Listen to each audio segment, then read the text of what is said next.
parle de ces actions contre le Rassemblement national avec l'invité de ce matin. Pascal Debay, bonjour. Oui, bonjour. Merci d'être avec nous ce matin. Ancien secrétaire général de la CGT en Meurthe-et-Moselle, désormais représentant du syndicat au Conseil économique et social européen. Vous appelez avec d'autres organisations à des actions ce week-end. Pourquoi exactement ? Écoutez, évidemment que le syndicalisme est concerné par ce qui se passe dans le pays. Évidemment que la progression importante de l'extrême droite dans les urnes dimanche est très inquiétante, voire angoissante pour les travailleuses et les travailleurs. Donc, par le passé, notamment la CGT, on est très, mobilisé contre les idées d'extrême droite. On fait des formations en interne.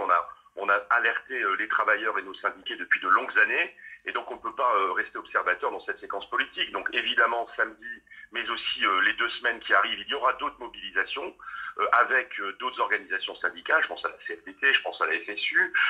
Et donc, ce qu'il est question aujourd'hui, c'est de mettre les questions sociales au cœur de ces élections législatives. On ne peut pas accepter qu'un parti issu du pétainisme, issu de ce qu'on a connu sous Vichy, qui est un parti créé en 1970 par d'anciens collaborateurs et d'anciens nazis, soit aux manettes de ce pays et au gouvernement. Mais est-ce que c'est votre rôle, Pascal Debay ? Est-ce que c'est votre rôle en tant que syndicat ? Oui, parce que notamment le syndicat CGT est indépendant politiquement, et vous le savez, mais nous ne sommes pas neutres.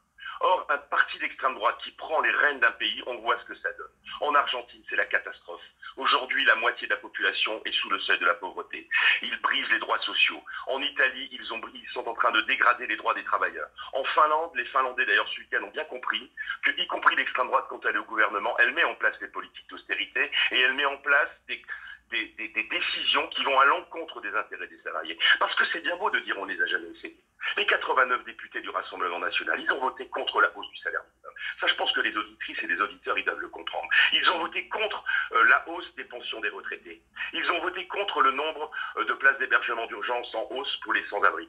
Ils votent contre tout ce qui demain donnerait plus de droits et améliorerait, je dirais, la vie de ceux qui bossent, de ceux qui sont retraités, de ceux qui sont privés d'emploi. Mais qu'est-ce que ces manifestations peuvent changer ? Est-ce que ça peut avoir un impact ? Écoutez, aujourd'hui, la question, elle est qu'il y a 52% des gens qui ont voté, enfin des citoyennes et des citoyens qui ont voté avant-hier, dimanche. L'enjeu, c'est que les gens participent dorénavant et utilisent leur droit démocratique, qui est le vote. Donc il faut un taux, je dirais, de vote dans 3 semaines qui soit très important. On ne peut pas se contenter d'un électeur sur 2 qui va décider comment le pays va être gouverné dans les 3 prochaines années. Donc oui, il y a un enjeu pour le syndicalisme, c'est notamment de faire comprendre ce que je fais là à la radio avec vous ce matin, de faire comprendre le danger de l'extrême droite pour ceux qui travaillent, mais y compris pour toute la population, parce qu'on pourrait parler des droits démocratiques, des droits des femmes, des droits des minorités sexuelles. Partout, ces gens-là sont des gens réactionnaires et des gens racistes. Alors, donc, il y a un rôle pour le syndicalisme. Il y a eu de l'abstention, effectivement, mais on voit qu'un votant sur 3 a mis donc un bulletin RN. Il compte peut-être recommencer. Ces votants, il y a peut-être même des salariés que vous avez défendus parmi ces votants, Pascal Debay. Oui, c'est un fait. Je ne le nie pas. Et je le redis, l'enjeu c'est dorénavant qu'on passe peut-être de 52 à 70, 75, 80% de participation. Et on fait le pari, y compris avec tous les messages que vont faire passer les organisations progressistes dans ce pays pendant 3 semaines, les gens comprennent le danger de l'extrême droite et en effet aillent voter pour d'autres partis politiques, voilà, contre l'extrême droite, et qu'on ait une autre majorité politique. Alors bien entendu, au niveau de la CGT, ce qu'on souhaite, c'est avoir un vrai front populaire, c'est avoir aujourd'hui une alliance à gauche qui permette que les revendications sociales, elles soient portées dans les décisions du futur gouvernement, parce que ça fait en effet des années qu'on subit un néolibéralisme violent. Je pense notamment à la contre-réforme du chômage qui doit être appliquée. D'ailleurs, c'est un vrai scandale si elle est appliquée dans la période par décret, alors qu'il n'y a plus d'Assemblée nationale élue. Voilà, donc oui, par rapport à votre question, c'est un rôle essentiel des organisations syndicales, et qu'on ne nous fasse pas le coup que c'est qu'en France que ça se passe comme ça. Les organisations syndicales, vous savez, dans toute l'Union européenne, elles sont mobilisées contre les partis d'extrême droite.